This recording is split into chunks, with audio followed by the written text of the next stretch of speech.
Hello everyone, welcome back to my channel. Today we are going to start advantages or uses of accounting, right? Basically we are having 10 advantages. First one is helpful in management of business.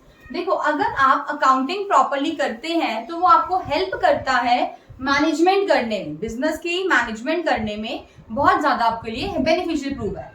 देखो जो हमारी company की या business की जो management होती है ना, उन्हें बहुत सारी इंफॉर्मेशन रिक्वायर्ड होती है सो दैट वो डिसीजंस ले सके, सो दैट वो प्लानिंग कर सके, अपनी स्ट्रैटेजीज बना पाए, है ना।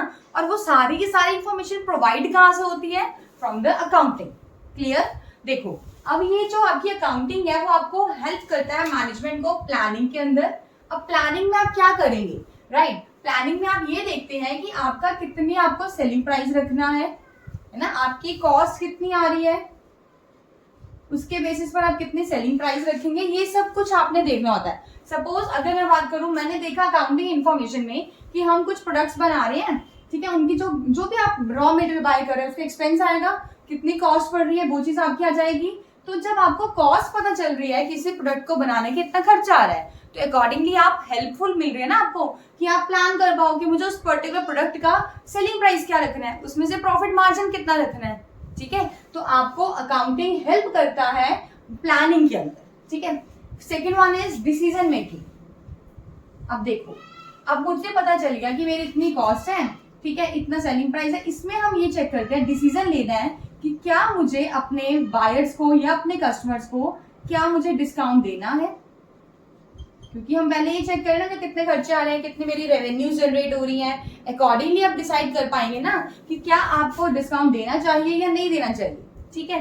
डिस्काउंट के बाद कितने रेट से देना चाहिए, ये सब जो आपके डिसीजंस हैं। या फिर क्या आपको अगर सेल करनी है सपोज, तो सेल्स आपकी दो तरह की होती है, आपको पता है, क्रेडिट सेल भी हो सकती है और कैश सेल भी हो सकती है। तो अब आप डिसाइड करेंगे एज एन बिजनेसमैन कि क्या मुझे सिर्फ और सिर्फ कैश सेल करनी है या मेरे पास इतना अमाउंट अवेलेबल है कि अगर मैं क्रेडिट सेल कर देती हूँ तो मुझे कोई भी एज सच लॉस नहीं होगा एट प्रेजेंट, है ना। तो ये सब आपको हेल्प करता है, मैनेजमेंट को हेल्प करती है अकाउंटिंग, या तो वो प्लानिंग कर पाए, अपने जो भी डिसीजंस लेने हैं वो ले पाए। और इसमें थर्ड आता है कंट्रोलिंग में भी हेल्प करता है।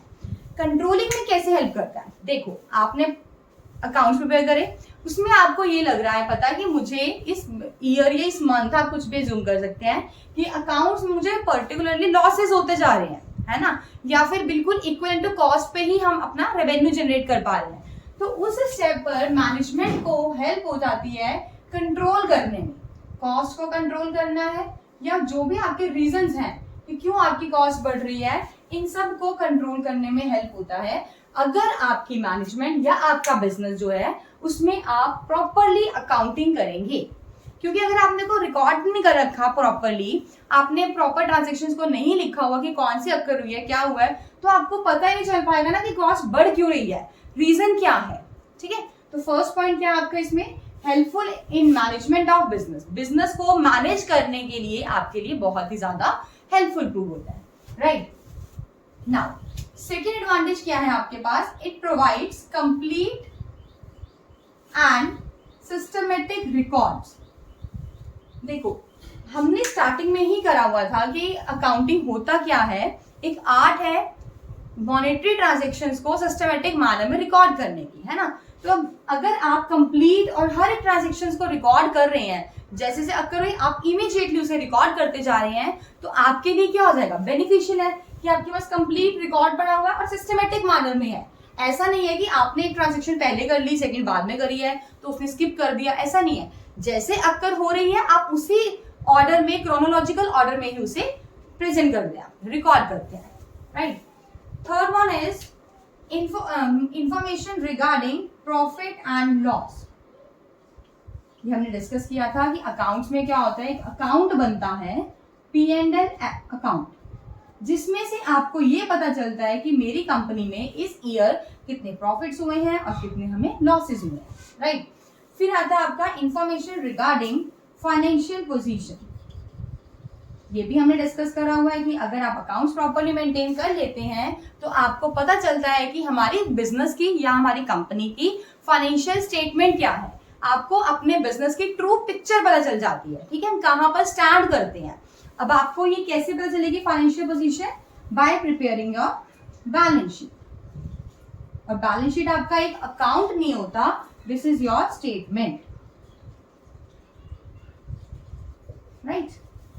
Now next one is enables comparative study. देखो यहां पर हमने बोला है कि हम क्या करते हैं, अकाउंट अगर आप मेंटेन रखने हैं तो आपके पास हर एक ट्रांजेक्शन का complete and systematic record maintain होता है ना?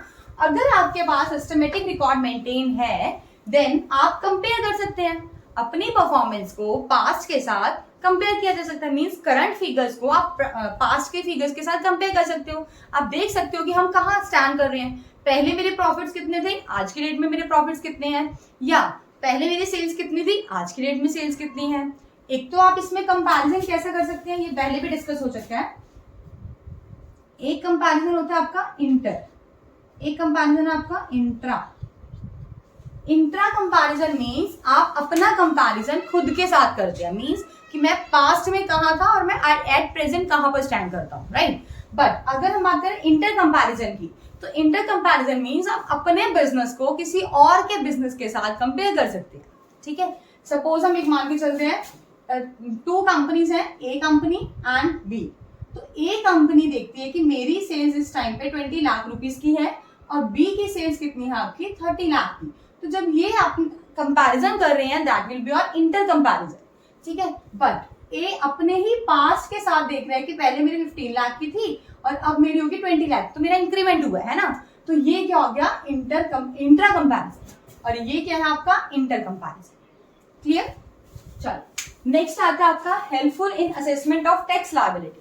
देखो आपको पता है अगर आपकी इनकम जनरेट हो रही है, आपको प्रॉफिट्स हो रहे हैं, ठीक है, आप अर्न कर रहे हैं, तो अगर आपकी इनकम टैक्स स्लैब के अंदर आती है तो आपके ऊपर टैक्स भी इम्पोज होता है, राइट? तो अगर आपने अकाउंटिंग करी है मींस आपने हर एक ट्रांजेक्शन्स को सिस्टमेटिक मैनर में रिकॉर्ड करा हुआ है, देन आपको एक आइडिया मिल जाएगा ना कि मेरे बिजनेस में कितने प्रॉफिट्स हैं।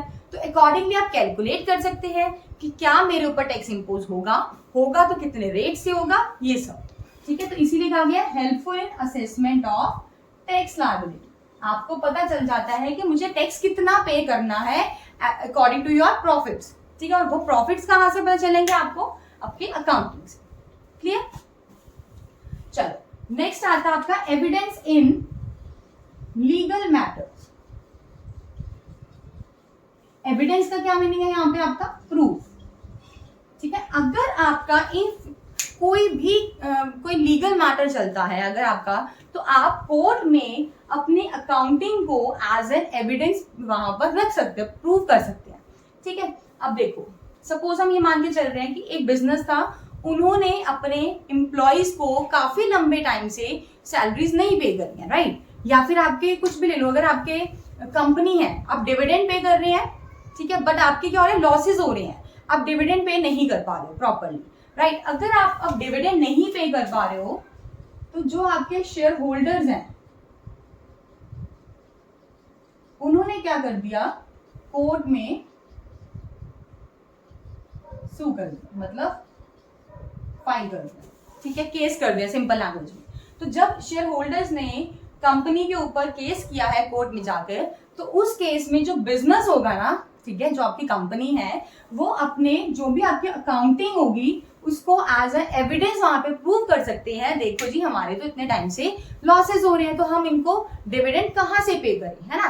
तो उस टाइम पे आपके लिए जो आपका अकाउंटिंग है वो एविडेंस बना जाता है लीगल मैटर्स में, ठीक है? वहां पे अपनी स्टेटमेंट्स को दिखा सकते हैं ना कि मुझे इतने टाइम से देखो जी प्रॉफिट ही नहीं हुए, तो मैं डिविडेंड दूं कहाँ से, है ना? तो ये सब क्या आपके लिए हेल्पफुल है, एक लीगल मैटर्स में एज एन एविडेंस का काम करता है। I think clear? चलो नेक्स्ट है facilitates sale of business. If suppose आप अपने बिजनेस को किसी पार्टी को सेल करना चाहते हैं, है ना? अब क्या आप ऐसे ही कह रहे हो जितना आपने देने से दे दो, मैंने आपको अपना बिजनेस सेल करना है? Of course no. आप पहले ये चेक करोगे ना मुझे कितने रुपीस में सेल करना है, मींस आप उसकी क्या देखोगे, कंसिडरेशन देखोगे। कंसिडरेशन का मतलब कितने रुपीस में आप उन्हें सेल करने वाले, अमाउंट देखोगे मनी की टर्म्स में, राइट? तो वो आपको पता कैसे चलेगी, आप पहले ये देखोगे ना कि मेरे बिजनेस में कितने एसेट्स पड़े हैं, कितने लायबिलिटीज पड़ी हैं, ये सब आप चेक करेंगे। तो अब ये देखने के लिए आपको अगेन क्या करना पड़ेगा, अकाउंटिंग। अगर आपने प्रॉपरली अपने रिकॉर्ड्स कर रखे हैं, ट्रांजेक्शन्स को अच्छे से सिस्टमेटिक मैनर में रिकॉर्ड करा हुआ है, तो अगर आप फ्यूचर में जाकर उसे सेल करना चाहते हैं तो आपके लिए वो हेल्पफुल प्रूव होता है। क्यों? क्योंकि वहां से आपको कंसिडरेशन पता चल जाएगी ना कि आपकी देखो कंपनी की गुडविल कितनी है, अकॉर्डिंगली आप देखोगे गुडविल क्या है, आपकी एसेट्स कितनी है, आपके लायबिलिटीज क्या है। आप ये चेक करने के बाद ही तो सेल कर पाओगे, अमाउंट एक प्रॉपर बता पाओगे। ठीक है, इसमें एक एग्जांपल आप ले सकते हो। देखो एक बिजनेस है, ठीक है, उनके लॉसेस चल रहे हैं 10 लाख रुपीज, ठीक है, और अगर सपोज वो प्रॉपरली रिकॉर्ड नहीं रख रहा अपना, उसने क्या कहा, एक मिस्टर एक्स को अप्रोच किया और उसे बोला कि मुझे अपना बिजनेस आपको सेल करना है, तो आप ऐसा करो जी लमसम ना मुझे आप 20 लाख रुपीज दे दो, मेरा बिजनेस ले लो। तो अब इस केस में मिस्टर एक्स तो चाहेगा ना कि मैं एक बार इनका बिजनेस तो देख लूं कि क्या इनका बिजनेस प्रॉफिट में भी है, मुझे इनका बिजनेस परचेज करना बेनिफिशियल भी होगा या नहीं होगा, वर्थफुल है या नहीं। तो इस केस में जो मिस्टर एक्स होता है वो कहता है जी ऐसा करो अपने अकाउंट्स लेकर आओ, हम एक बार चेक करना है ना, तभी हम देखेंगे कि हमें 20 लाख पे करना चाहिए, वर्थफुल है या फिर नहीं। तो इसीलिए बोला जाता है कि अकाउंटिंग अगर आपने कर रखी है तो वो आपको हेल्प करता है आपके जब आपने बिजनेस को सेल करना है। ठीक है, क्यों? क्योंकि आपको उससे कंसिडरेशन की अमाउंट पता चल जाती है कि क्या हम जो मतलब उन्हें मांग रहे हैं उनसे अमाउंट, क्या वो वर्थफुल है या नहीं है। ठीक है, नाउ नेक्स्ट क्या है, हेल्पफुल इन रेजिंग लोन्स। अब देखो जब भी हम कोई बिजनेस करते हैं सेटअप, तो ऑब्वियस है कि हमें फाइनेंस की रिक्वायरमेंट तो पड़ेगी, राइट। अब आप फाइनेंस कहाँ से अरेंज करते हैं? ऑफ कोर्स पहले आप अपने पास देखते हैं कि हमारे पास कितना अमाउंट पड़ा है, रिटेन्ड अर्निंग्स जो है आपकी। अगर स्टिल आपको इन्वेस्टमेंट करनी है ह्यूज अमाउंट पे, देन आप अप्रोच करते हैं लोन्स के लिए, है ना। अब लोन्स आपको कहाँ से, मतलब क्रेडिट वर्दीनेस कहाँ पे होती है लोन्स लेने की? ऑब्वियसली बैंक से। ठीक है, तो आप बैंक गए, आपने बैंक को जाकर बोला जी ऐसा है मुझे चाहिए 50 लाख रुपीस का लोन। अब बैंक भी तो कहेगा ना जी मैं तुम्हें दे तो दूं, बट क्या प्रूव है कि आप मुझे 50 लाख रुपीस रिटर्न कर पाए। तो इस केस में बैंक इन्हें बोलता है ऐसा करो आप अपने स्टेटमेंट्स ले आओ। ठीक है, आप अपनी स्टेटमेंट्स लेकर आओ, सो दैट मैं एक बार क्रॉस चेक कर लूं क्या आप उस पोजीशन में हैं, क्या आप इतने सॉल्वेंट हैं भी कि आप हमारा लोन पे कर सकें।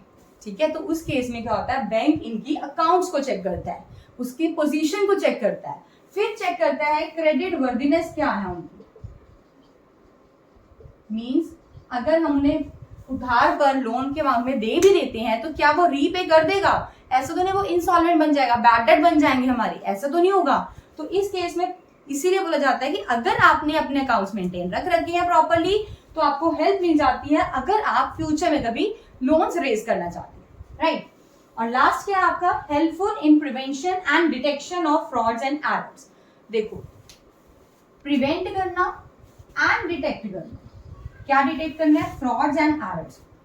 हमने ना अगर आपको याद हो स्टार्टिंग में बोला था कि अकाउंटिंग क्या है, बेस्ड है डबल एंट्री सिस्टम के ऊपर, राइट। अगर कोई भी ट्रांजैक्शन होती है तो अगर एक अफेक्ट मतलब दो अकाउंट अफेक्ट करते हैं, first one is debit and second one is credit. Means अगर कोई आइटम प्लस में गई है तो वो नेगेटिव में भी जाएगी, है ना। जैसे कि इसमें एग्जांपल ले सकते हैं हम, आपने लैंड परचेज करी है, आपने क्या किया, लैंड परचेज करी है 40 लाख रुपीस की। ठीक है, आपने एक लैंड का पीस लिया, आपको पड़ा वो 40 लाख रुपीस का, तो आपका यहां से लैंड आ रही है ना, तो लैंड आपकी प्लस में आ जाएगी। बट आप लैंड ले रहे हैं तो आप कैश दे रहे हैं तो आपका कैश माइनस हो जाएगा। मींस एक ही ट्रांजैक्शन दो अकाउंट्स को अफेक्ट कर दिया है। अभी मैंने इसको प्लस माइनस लिखे, फर्दर आएंगे तो हम डेबिट क्रेडिट के फॉर्म में सीखेंगे, राइट। तो डबल एंट्री सिस्टम है, आपको पता है एक एंट्री टू अकाउंट्स को अफेक्ट करती है। तो अगर आपका कहीं पे भी लग रहा है कि आपके टू अकाउंट्स मैच नहीं हो रहे हैं तो आपको पता चल जाता है, डिटेक्ट हो जाता है कि कहीं ना कहीं फ्रॉड है, कहीं ना कहीं एरर्स है। ऐसे ही होता है। प्रिवेंट आप करने के लिए देखते हो आप क्या करोगे, फिर उसको क्रॉस चेक करना स्टार्ट कर देते हो, है ना, कि गलती आ रही है तो कहां पर आ रही है, क्या हमने अमाउंट गलत डाल दी है, क्या हमने कोई मतलब एंट्री पास ही नहीं करी है, बिल्कुल ही छोड़ दिया है, तो क्या रीजन है आपका। ठीक है, अच्छा आई थिंक आपको क्लियर हो गया होगा, बहुत बेसिक पॉइंट्स है वैसे तो, एक बार रिवाइज कर लेते हैं। फर्स्ट पॉइंट क्या था आपका, helpful in management of business, जिसके अंदर आप क्या करते हैं, planning, decision making and controlling. Second point है provides complete and systematic record. जब आप हर एक ट्रांजेक्शन को रिकॉर्ड करते हैं तो आपके पास एक सिस्टमेटिक मैनर में रिकॉर्ड मेंटेन हो जाता है। आपको जब जो रिक्वायरमेंट हो आप उसी अकॉर्डिंगली आप उसे यूज कर सकते हैं, है ना। देन थर्ड था आपका इंफॉर्मेशन रिगार्डिंग प्रॉफिट और loss. Fourth one is information regarding financial position, जो आपको पता चलती है by preparing your balance sheet. और प्रॉफिट एंड लॉस अकाउंट पता चलता है by preparing your profit and loss account, P&L account. Then आता है आपका अनेबल्स कंपैरेटिव स्टडी। कंपैरिजन दो तरह से हो सकता है, inter comparison as well as intra comparison. फिर आता है आपका helpful in assessment of tax liability. आप अपने अकाउंट्स से ये देख सकते हैं कि मेरा टैक्स कितना बनता है, मुझे कितना टैक्स पे करना है, कितना रेट लग रहा है मेरे टैक्स के ऊपर, ठीक है। देन आपका आता है evidence in legal matters. Accounting आपके लिए एज अ एविडेंस काम करती है अगर कोई भी लीगल मैटर इन्वॉल्व होता है। देन आता है facilitate sale of business, then helpful in raising loans, and the last one is helpful in prevention and detection of frauds and errors. Clear? अच्छा, आपको मैंने एक लेक्चर में ये पूछा था difference between frauds and errors, ठीक है। देखो फ्रॉड क्या होता है? फ्रॉड होता है कि आप इंटेंशनली कर रहे हैं, आप मैनिपुलेट कर रहे हैं अकाउंट्स में, कुछ भी गड़बड़ कर रहे हैं, इंटेंशन है आपकी, है ना। बट एरर्स क्या होता है? बाय मिस्टेक भूल गया, सपोज कोई एंट्री करनी है, फ्रॉड में तो आपने जानबूझ के छोड़ दी कि हाँ मुझे अपने प्रॉफिट्स हाई करने हैं या मुझे अपने प्रॉफिट्स को कम शो करना है, तो मैंने एंट्री जान के छोड़ दी कि मुझे पास ही नहीं करनी है, इंटेंशन है आपकी, ठीक है। बट अगर हम बात करें एरर्स की, तो एरर्स में आप इंटेंशनली कुछ नहीं करते, बाय मिस्टेक अगर कोई गलती हो जाए that will be your error. Clear? I hope you like this video. Thanks and have a wonderful day.